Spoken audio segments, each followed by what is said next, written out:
এটাকে আমরা বলি এগোরাফোবিয়া। এখানেও এক ধরনের ভয়, ভীতি, উদ্বেগ, উৎকণ্ঠা, আতঙ্ক তৈরি হয়, কিন্তু এটা নির্দিষ্ট কিছু জায়গায় শুধু তৈরি হয়। আপনি আপনার আশেপাশে অনেকজনকে পাবেন যে যারা একা ঘরে থাকতে পারে না, দরজা বন্ধ করলেই মনে হয় যে সে মারা যাবে। এবং এটা কিন্তু যে ছোট মানুষের হয় তা কিন্তু না, একেবারে ছোট থেকে বৃদ্ধ পর্যন্ত সবার এরকম হতে পারে। আমি একটা একটা পেশেন্ট আমার কাছে রিসেন্ট এসেছে।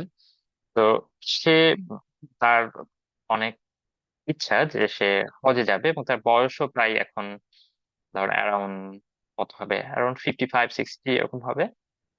তো হজে যাওয়ার তার ইচ্ছা, কিন্তু তার প্রস্তুতি আছে, ইকোনমিক কন্ডিশন আছে, কিন্তু একটা কারণে সে যেতে পারে না। সেটা হচ্ছে যে সে ওই যখনই বিমানে উঠবে তখন তার ফিল হয় যে সে সে সেটা টলারেট করতে পারে না।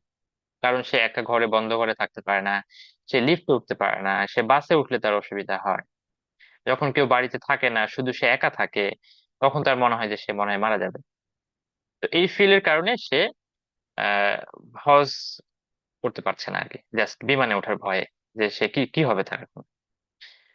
তো এই যে সিচুয়েশন, যে বিভিন্ন প্লেসে, যেমন ধরেন পাবলিক ট্রান্সপোর্ট অথবা কোনো এনক্লোজ স্পেস যেমন বদ্ধ ঘর অথবা লিফট, অথবা কোনো ক্রাউডেড প্লেস, অথবা একা বাড়িতে, এই জায়গাগুলোতে যখন রুগী পড়ে যায় তখন রুগীর মধ্যে মনে হতে থাকে যে আমার যদি এখন কিছু একটা হয়ে যায় তাহলে আমাকে কে দেখবে।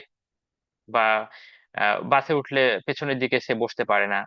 আরেকটা এক্সাম্পল বলি, যে আরেকটা রুগী, সে এই নামাজে কখনোই সে ফার্স্ট কাতারে যে যে দাঁড়াতে পারে না। কারণ তার মনে হয় যে তার ফার্স্ট কাতারে দাঁড়ালে তার যদি কিছু একটা হয়ে যায় সে সময়, তার যদি একটা প্যানিক অ্যাটাক বা এরকম কিছু একটা হয়, তাহলে সে সব কাতার ভেঙে আস্তে আস্তে তো সে হয়তো মারা যাবে।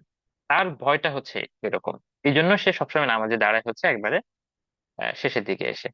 তাহলে দেখেন যে তার লাইফটাকে কত মানে লিমিটেড করে দিতে পারে আর কি এই একটা রোগ। আহ, এবং কিভাবে তাকে নেগেটিভলি ইম্প্যাক্ট ফেলতে পারে। আমি এরকম অনেক রোগী দেখছি যে আমি যেখানে এনাম মেডিকেল কলেজ, আমার যে রুম, সেই রুমটা হচ্ছে তলায়।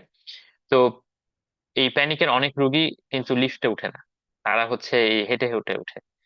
কারণ লিফট তারা টলারেট করতে পারে না, মনে হয় যে যদি লিফট ছিঁড়ে যায়, যদি লিফট আর না খোলে, এই ভয় থেকে।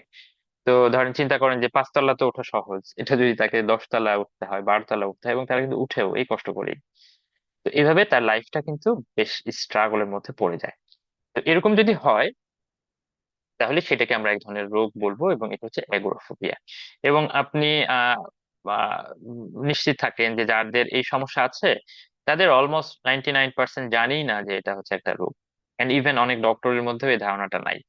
এবং তাদেরকে অনেকে মানে এটা যে জাস্ট তোমার কিছু হয় নাই, হ্যাঁ, এটা জাস্ট তোমার দুর্বলতা, বা এটা সে ইচ্ছা করে করে, এইভাবে কিন্তু জিনিসগুলোকে মানে ওভারলুক করে যাওয়া হয়। কিন্তু রুগীর যে কষ্ট, সেই কষ্টটা তো আর ওভারলুক করা যায় না তার পক্ষ থেকে, তার তো কষ্ট হতেই থাকে। তারপর আরেকটা রোগ হচ্ছে সোশ্যাল অ্যাংজাইটি ডিসঅর্ডার। এটা জাস্ট অ্যাংজাইটির রোগ, কিন্তু এটা হয় হচ্ছে একটা সামাজিক পরিবেশে। যেমন ধরেন যাদের এই রোগ আছে তারা বিয়ের অনুষ্ঠানগুলোতে যেতে চায় না, বা ফ্যামিলি গ্যাদারিং যেটা হয় সেটা সে টলারেট করতে পারে না। ধরেন আপনার বাড়িতে একটা অনুষ্ঠান হবে, তো আমরা স্বাভাবিকভাবে আমরা তো গুড ফিল করি, ভালো ফিল করি যে অনেকের সাথে দেখা হবে, গল্প হবে, বা অনেক ধরনের ফাংশন হবে। কিন্তু এই ধরনের রুগীদের যখনই শোনা যাবে যে তার ফ্যামিলিতে অনেক লোকজন বেড়াতে আসবে,